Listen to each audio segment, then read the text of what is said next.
আমাদের সম্মানীয় সভাপতি শ্রী শ্রমিক ভট্টাচার্য মহাশয় এবং সম্মানীয় বিরোধী দলনেতা শ্রী শুভেন্দু অধিকারী মহাশয় পশ্চিমবঙ্গের শিল্পের শ্মশানভূমি নিয়ে ইতিমধ্যেই তারা কলকাতায় একটি সাংবাদিক সম্মেলন করেছেন।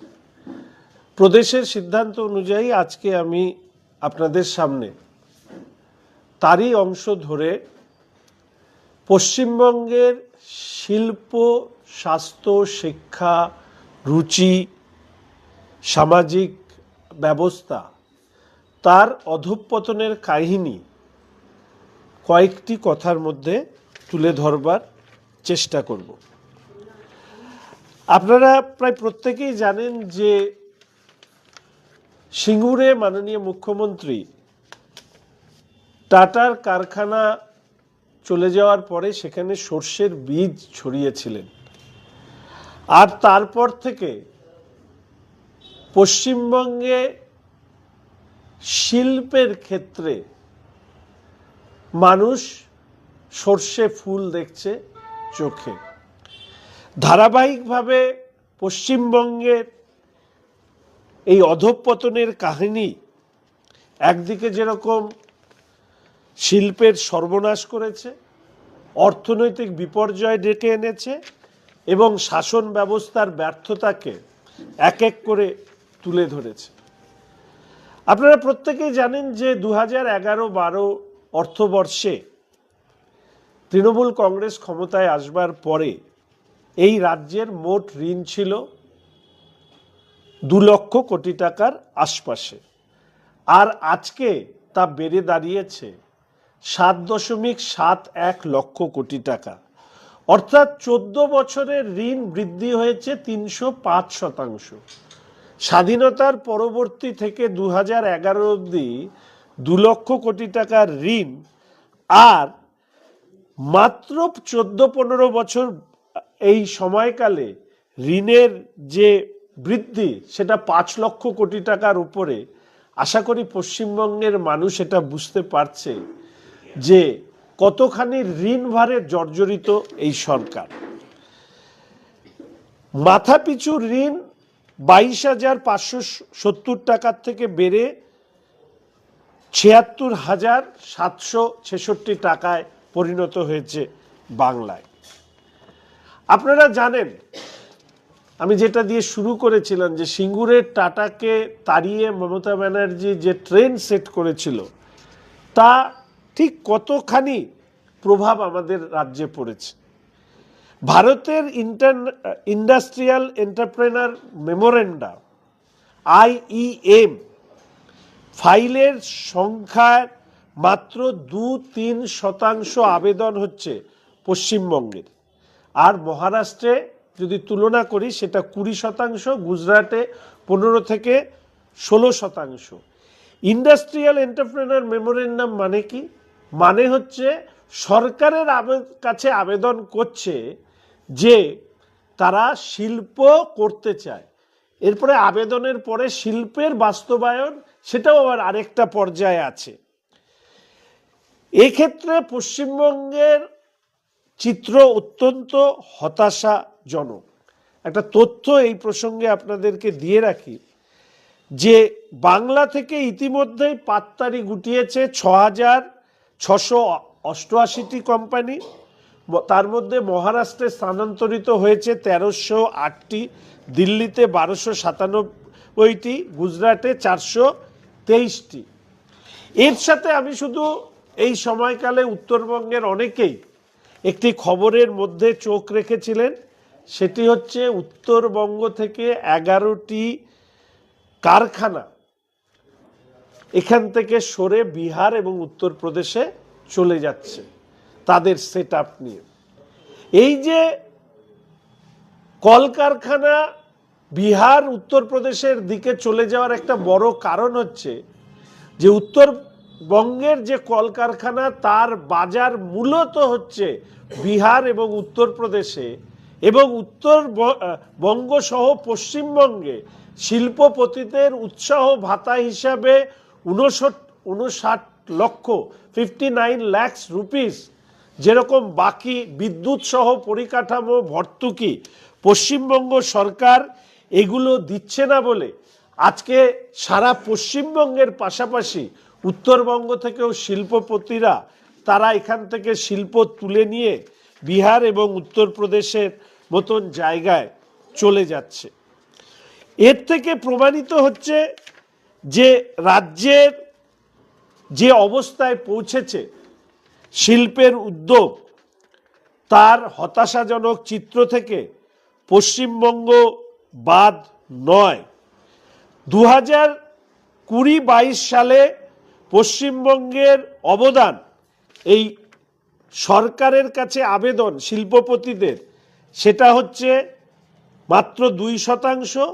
বাংলায় যেখানে এই যে বিজিবিএস করে মাননীয় মুখ্যমন্ত্রী কোটি কোটি টাকা খরচ করে, ওখানে মৌ স্বাক্ষর হয় কোটি কোটি টাকার, কিন্তু বাস্তবের চিত্র দেখুন, বাংলায় মাত্র ওই মৌ থেকে 139 জন শিল্পপতি তারা সরকারের কাছে আবেদন করছে শিল্প গড়বার জন্য।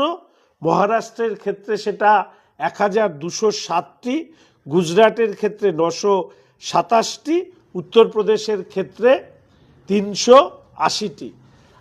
ফলে এর থেকে বারবার করে এই যে মিথ্যার ফুলঝুরি কথাটা আমি বলি, অধঃপতনের কাহিনী, এই শব্দগুলো ব্যবহার করি এই সরকার সম্পর্কে বলতে গিয়ে, তা কিন্তু বারবার করে তথ্যের মাধ্যমে আমরা তুলে ধরবার চেষ্টা করেছি। 2015 থেকে 2024 এই সময় বিজিবিএসে আর্থিক বিনিয়োগের প্রতিশ্রুতি ছিল 21 লক্ষ কোটি টাকা। 2024 সালে বিজিবিএসে প্রতিশ্রুতি বিনিয়োগ ছিল 4040 কোটি টাকার, আর 1200টি মৌ স্বাক্ষরিত হয়েছে। 28 লক্ষ কর্মসংস্থান হবে বলে প্রতিশ্রুতি দেওয়া হয়েছিল। ভেবে দেখুন, 1200টি মৌ স্বাক্ষর হয়েছে আর 139টি এই সময়কালে মাত্র আবেদন পড়েছে সরকারের কাছে তারা শিল্প করবে। আমি জানি না হাওয়াই মিঠাই খেতে কত মিষ্টি, কিন্তু পশ্চিমবঙ্গের মাননীয় মুখ্যমন্ত্রী হাওয়াই মিঠাইয়ের মতন যে শিল্পপতিদের সম্মেলনে মিথ্যার ফুলঝুরি বলেন, তাতে হয়তো প্রচার মাধ্যমেরও একটা অংশ বিশ্বাস করেন যে আমাদের রাজ্যে শিল্প হবে। আর দুর্ভাগ্যবশত নিশ্চিতভাবে এই সময়কালে এসআইআর হয়েছে।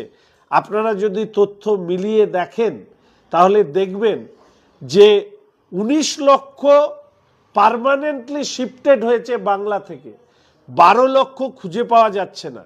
অর্থাৎ এই যে 31 লক্ষ, এই 31 লক্ষের মধ্যে আমরা যদি প্রথম পর্যায়ের 19 লক্ষতে খুঁজি, সেখানে যেরকম মেধাবী ছাত্রছাত্রী, পেশাদার ব্যক্তি তারা যেরকম বাংলা ছাড়ছে, ঠিক তার সাথে সাথে শিল্পপতিরাও বাংলা থেকে ছাড়ছে বলে আমাদের মনে হয়েছে।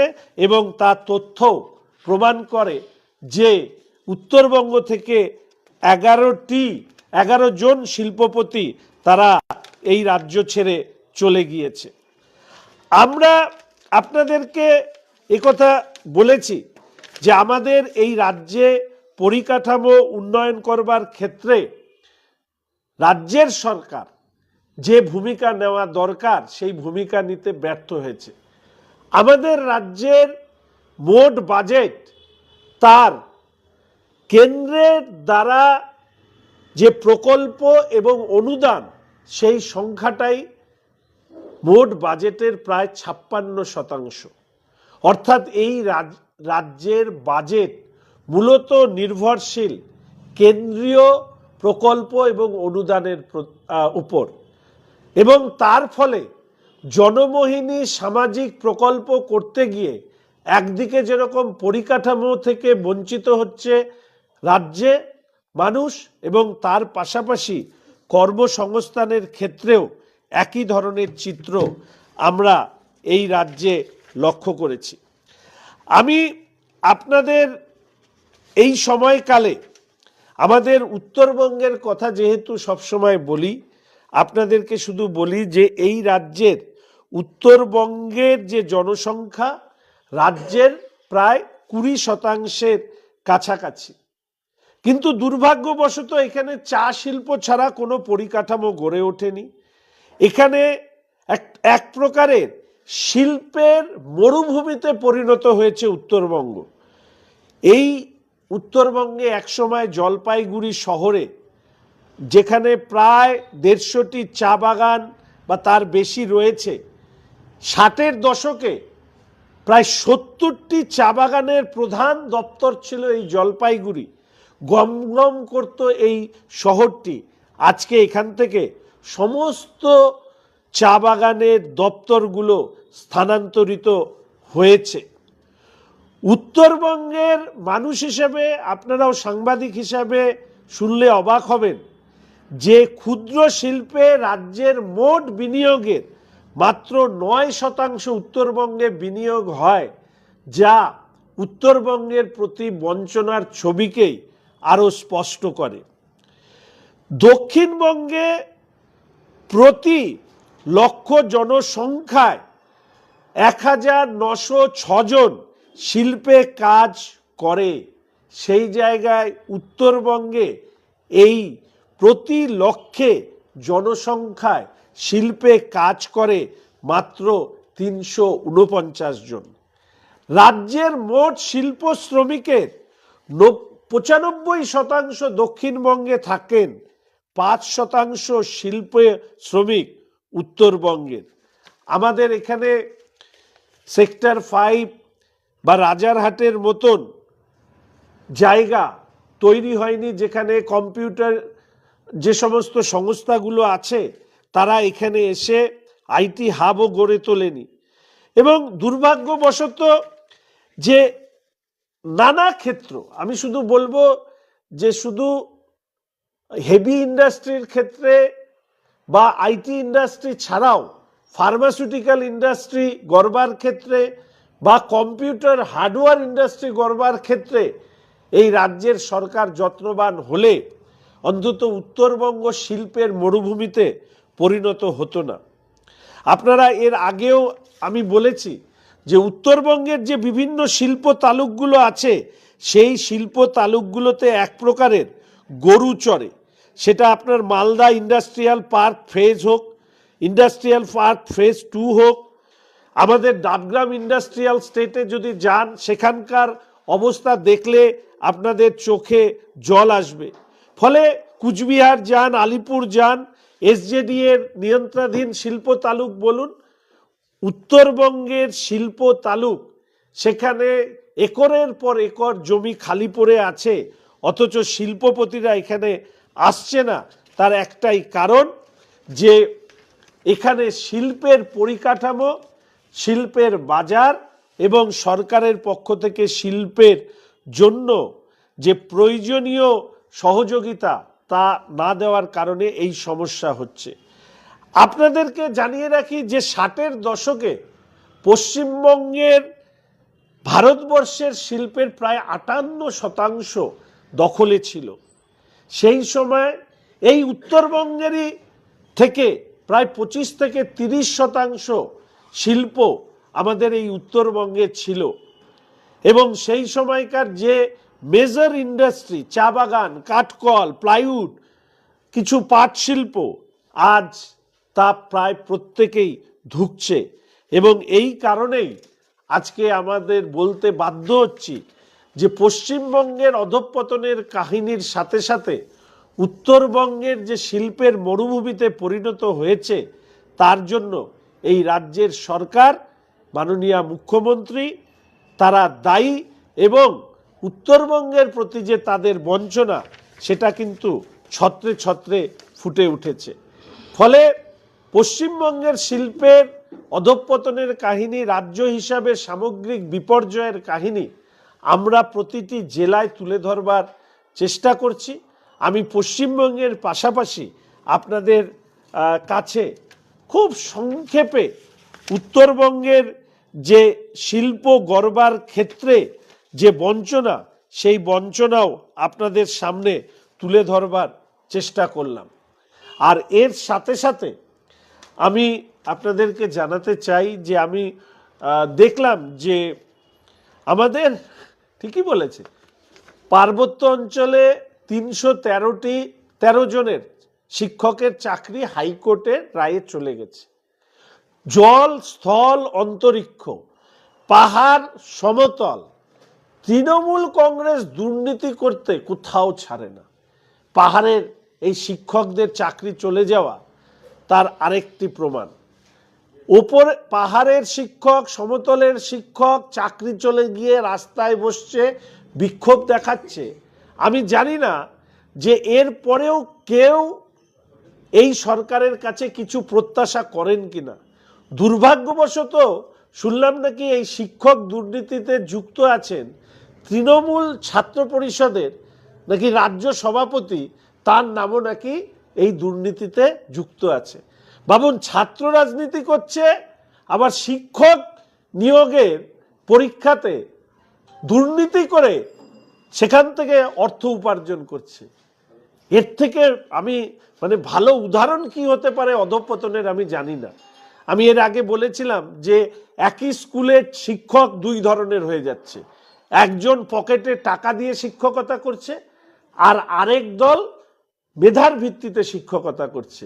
আর এইখানে এই তৃণমূলের সভাপতি, তৃণমূল ছাত্র পরিষদের সভাপতি, সে ছাত্র রাজনীতি করে, সে শিক্ষকদের দুর্নীতির সাথে যুক্ত। ভাবা যায় কতখানি অধঃপতন। দেখলাম যে আমাদের উত্তরবঙ্গ বিশ্ববিদ্যালয়, আমার মনে হয় ভারতবর্ষে নাকি ভারতে প্রথম বিশ্ববিদ্যালয় যার উপাচার্য জেল খাটা, সেই জেল খাটা উপাচার্যের বিশ্ববিদ্যালয়ে এখন ওখানে কি মাইনে নিয়ে নাকি আন্দোলন হচ্ছে। শুনলাম যে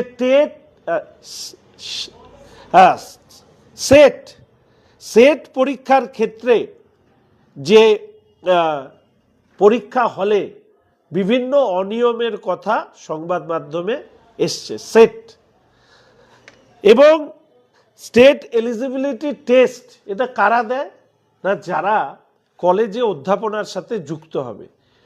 পরিচালনায় কে ছিলেন? এখানকার ভারপ্রাপ্ত রেজিস্ট্রার, অ্যাক্টিং রেজিস্ট্রার। শুনলে তো আপনারাও অবাক হন।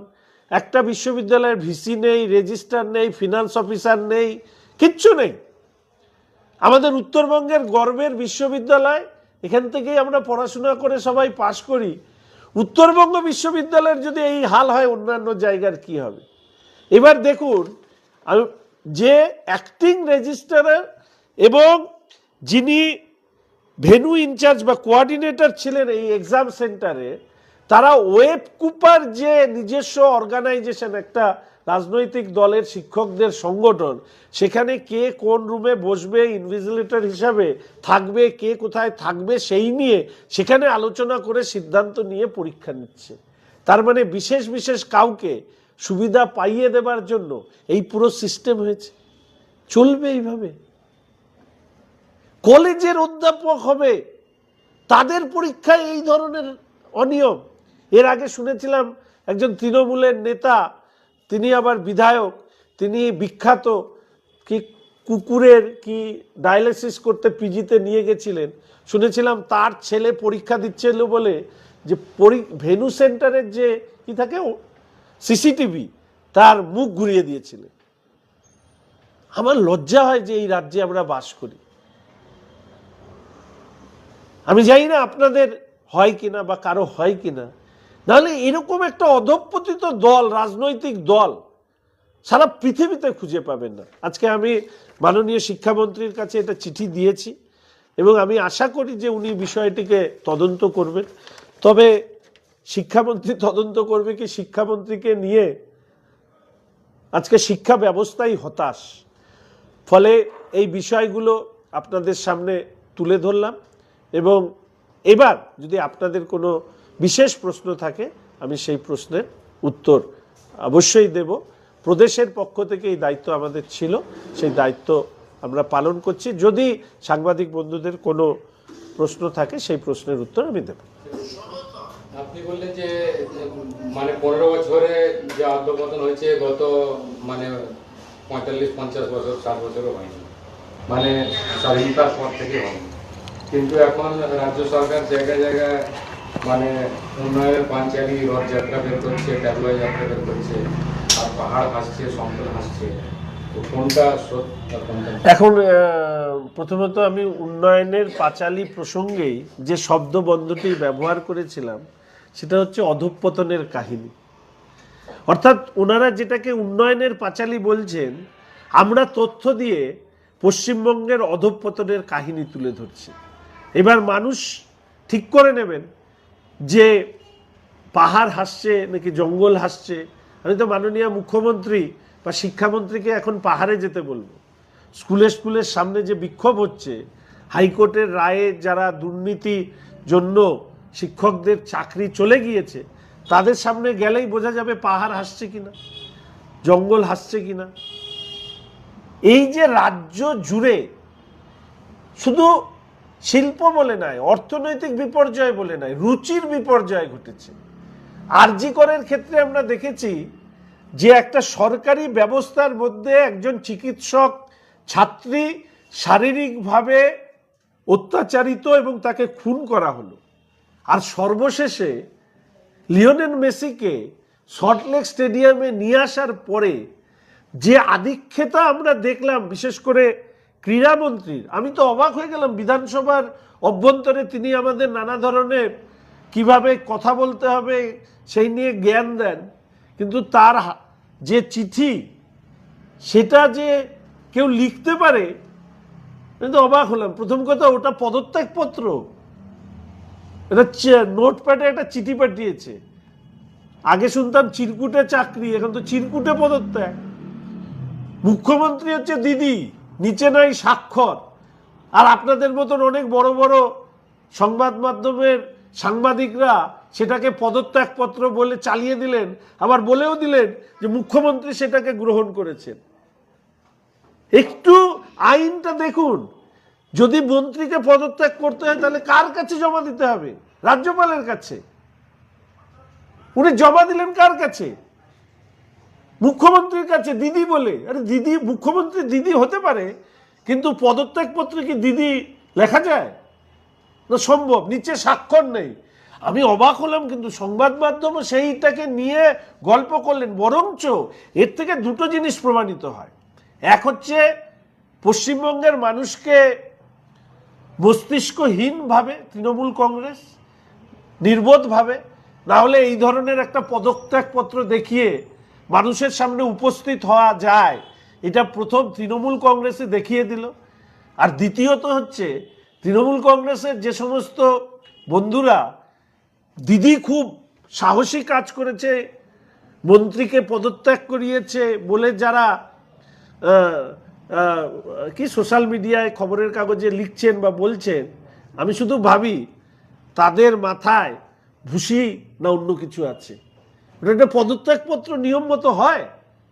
যদি ওটা পদত্যাগপত্র নিয়ম মতো হয়, বিধানসভায় প্রথমবারের মতন সদস্য হয়েছি, রাজনীতি ছেড়ে দেব, এই কথা বললাম। উত্তরবঙ্গের শিল্পে নিয়ে আপনি অনেক কিছু বললেন, আর বললেন যে রাজ্য সরকার দায়ী, কিন্তু রাজ্য সরকারের মন্ত্রী আর এমএলএরা আর অন্যান্য নেতারা বারে বারে বলে থাকেন যে উত্তরবঙ্গে সবচেয়ে বেশি আপনার দলেরই, বিজেপিরই মানে এমএলএ এমপি আছে, তারা এক ফোঁটাও কিছু কাজ করে।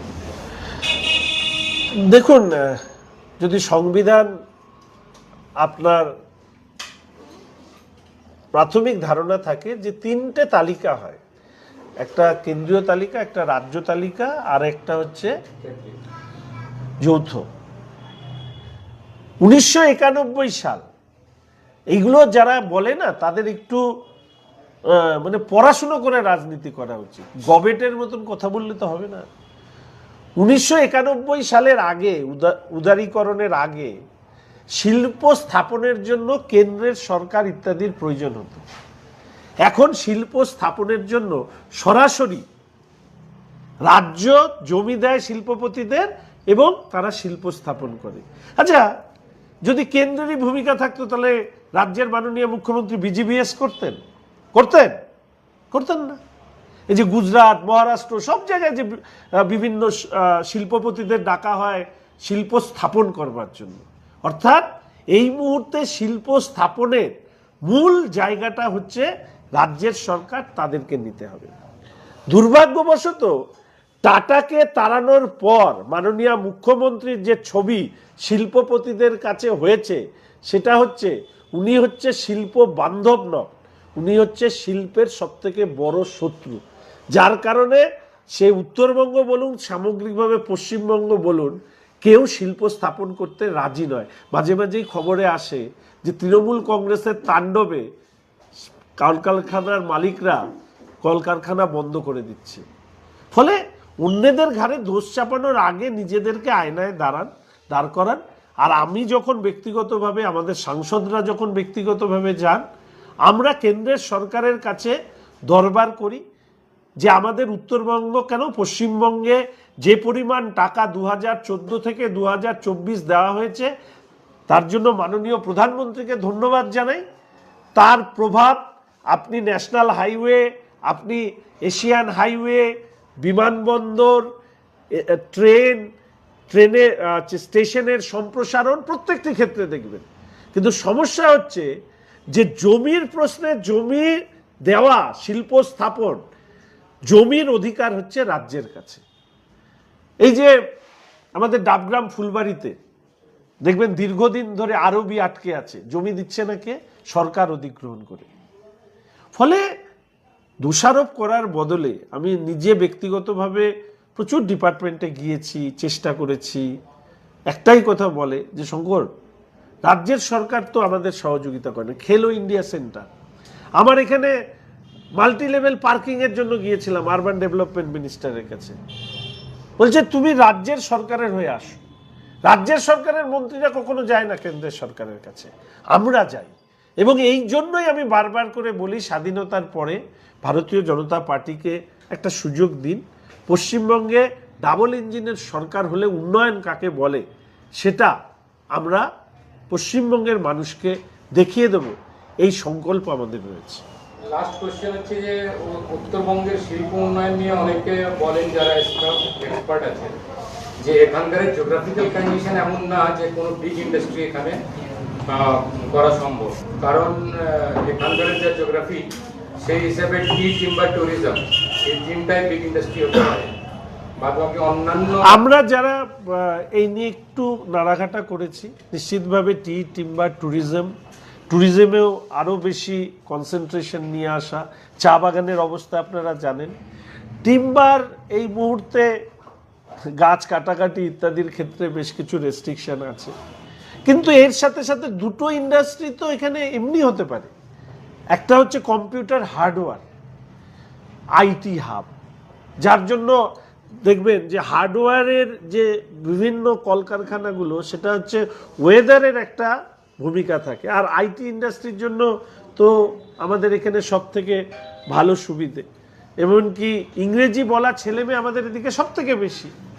তার সাথে সাথে ফার্মাসিউটিক্যাল ইন্ডাস্ট্রি দেখবেন এই সিকিমের রংপু বা এই সমস্ত জায়গায় প্রচুর ওষুধের কারখানা তৈরি হয়েছে, যেটা আমাদের এখানে তৈরি হতে পারে। এবং যেটা আপনি বললেন না, সেটা হচ্ছে ফুড বেস ইন্ডাস্ট্রি। পাইনঅ্যাপেল হতে পারে, অরেঞ্জ হতে পারে, ম্যাঙ্গো হতে পারে, এই ধরনের food base industry, agricultural base industry, এগুলো হতে পারে। যা আমাদের এনভায়রনমেন্ট, যা কম্পোনেন্ট আছে, সেই দিয়ে আমাদের উত্তরবঙ্গের শিল্প অন্তত অনেকটা এগিয়ে নিয়ে যাওয়া সম্ভব। সেটা অতীতের ইতিহাসকে তাকালেই, যে পশ্চিমবঙ্গের মোট শিল্পের 24-25% আমাদের উত্তরবঙ্গে হতো, আর এখন সেটা নামতে নামতে 5%-এর নিচে চলে এসছে। এটা আমাদের কাছে দুর্ভাগ্য, রাজ্যের কাছে দুর্ভাগ্য। আর এই রাজ্যের মানুষের সবথেকে বড় দুর্ভাগ্য হচ্ছে রাজ্যের মাননীয় মুখ্যমন্ত্রীর নাম মমতা ব্যানার্জি।